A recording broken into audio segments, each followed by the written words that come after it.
पड़ी है। दादी कितनी सारी बर्फ लाई, वाह कितनी सारी बर्फ।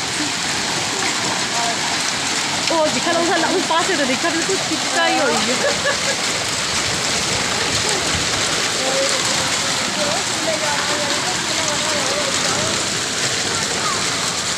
यही तो चंडीगढ़ में शिमला बना हुआ है ना?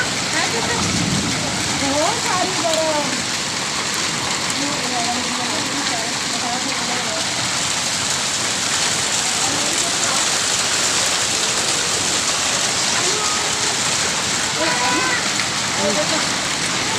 नहीं है कोई भी नहीं है बाहर। ये देखो